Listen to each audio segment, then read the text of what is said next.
MK sudah bacakan putusannya kemarin.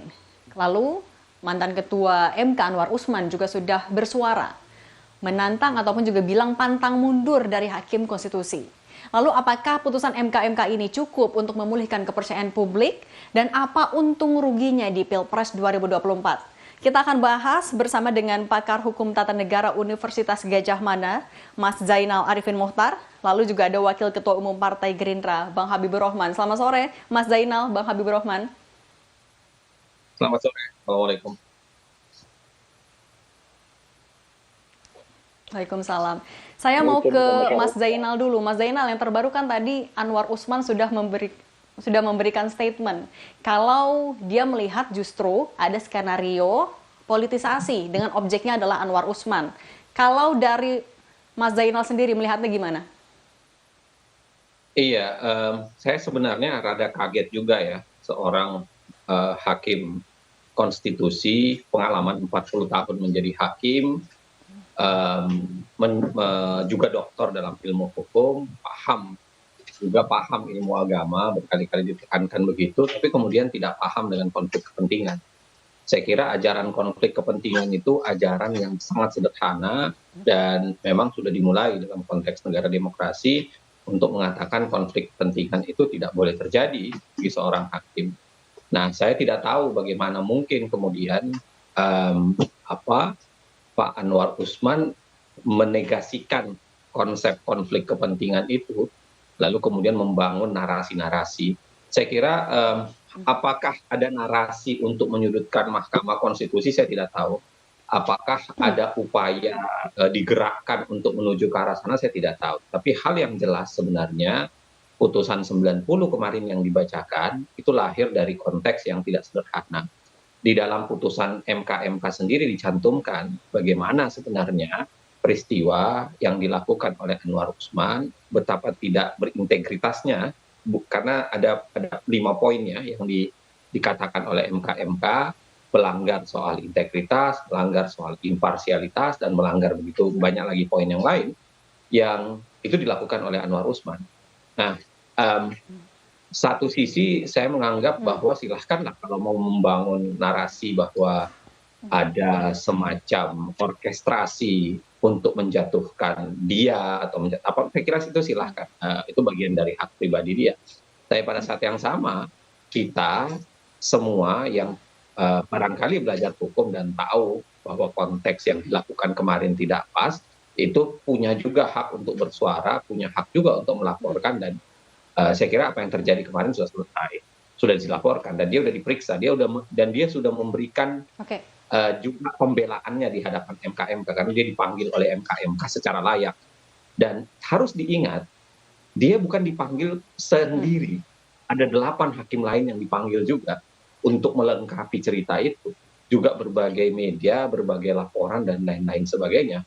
Dan saya kira apa yang dilakukan Anwar Usman tadi itu bukan hanya melawan nalarnya Prof. Jimli Bintan dan Pak Wahiduddin, tetapi juga melawan nalar 8 hakim lain, melawan nalar para pemohon, termasuk menurut saya melawan nalar seluruh orang di Republik ini yang merasa bahwa memang ada yang salah dilakukan oleh Anwar Usman kemarin. Oke, Mas, tapi kan juga tadi Anwar Usman dalam keterangannya di depan wartawan ya, juga menarik soal konflik kepentingan. Dia bilang konflik kepentingan ini sebenarnya sudah terjadi dari lama, dari 2003. Nah, Mas Zainal gimana menanggapinya? Saya kira dari dulu juga kita teriakkan soal konflik kepentingan itu. Dan dari dulu kita sudah katakan kepada Mahkamah Konstitusi, jangan paksakan konflik kepentingan itu terjadi. Kita udah ceritakan, kita udah dorong bagaimana misalnya, ada begini, harus kita kategorisasikan beberapa konflik kepentingan. Ada konflik kepentingan yang diambil, itu bersifat institusi secara keseluruhan dan itu tidak terhindarkan. Ada beberapa ya, tetapi ada juga yang memang seharusnya bisa dihindari oleh Mahkamah Konstitusi. Saya taruh misalnya adalah pengujian terhadap usia hakim MK yang kemarin diputus oleh MK. Kita dulu udah bilang, jangan hindarkan nih, tetap saja silahkan putus, tapi berlakukan dia setelah hakim berikutnya. kan begini ya, kalau Anda mengatakan soal konflik kepentingan, ada beberapa kewajiban yang dilakukan. Satu adalah mendeklarasi, kedua kemudian mundur kalau memang dia tidak diperiksa. Kalau tidak terhindarkan memeriksanya, maka bisa dihilangkan Oke. konflik kepentingannya, termasuk dengan memberlakukan di pemilu berikutnya atau memberlakukan di hakim berikutnya. Oke. Kalau kita baca konstitusi Amerika, Amerika juga melakukan hal yang sama ya.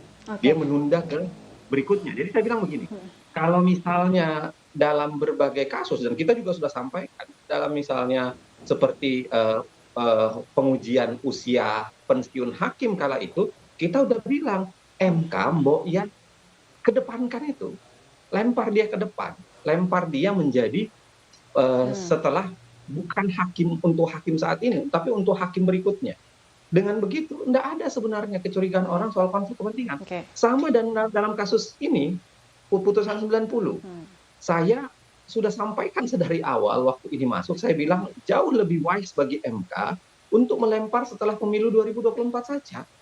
Supaya terhilang semua kesulitan, hilang semua prasangka bahwa ini disidangkan oleh MK yang punya konflik kepentingan satu. Tapi jangan lupa lagi begini ya, jangan seakan-akan pelanggaran oleh Anwar Usman itu hanya sekedar soal dia menyidangkan kasus yang dia konflik kepentingan. Silahkan baca putusan MK.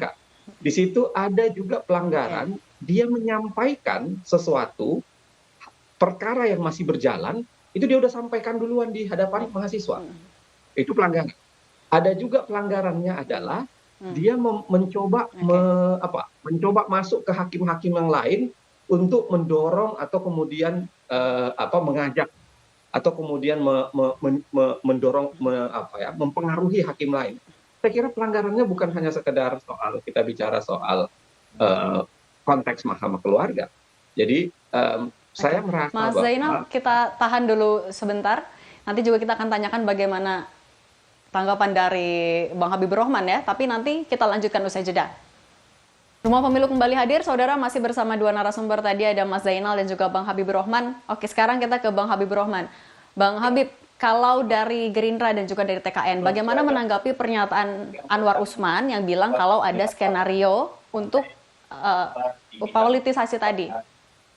Kemudian dari pemerintah sudah berpulang membahas dan jalan Menteri Pertahanan dan Menteri Hukum dan HAM baik sudah diri maupun bersama-sama pasti pemerintah dalam membahas rancangan undang-undang dasar. Kemudian berikutnya membuat tanggal 20. Bang Habib, selamat sore. Ya, Bang Habib, kalau dari Gerindra dan juga dari TKN, bagaimana tanggapannya soal pernyataan Anwar Usman tadi, terutama soal adanya upaya politisasi dan juga pantang mundur dari posisi Hakim Konstitusi? selanjutnya, dijelaskan Menteri Luar Negeri, Menteri Pertahanan dan Menteri Hukum dan HAM. Baik. Halo, bisa didengar nggak? Halo, Halo. Halo, Bang Habib? Bisa didengar nggak? Halo, halo. Ya, halo Bang Habib, boleh tadi tanggapannya terkait dengan pernyataan Anwar Usman. Seperti apa Bang Habib? Anwar Usman bilang Bisa pantang didengar mundur nggak? dan juga ada upaya Ya. politisasi. Kalau dari Gerindra dan Ya. juga TKN bagaimana? Halo Bang Habib, oke silahkan. Bisa didengar nggak? Bisa didengar nggak? Halo, halo, halo. Bisa Bang Halo, Habib, halo. silahkan.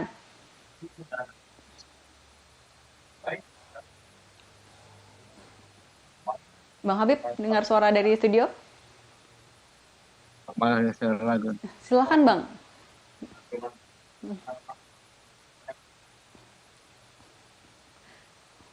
Bang Habib, bisa terdengar suara dari studio?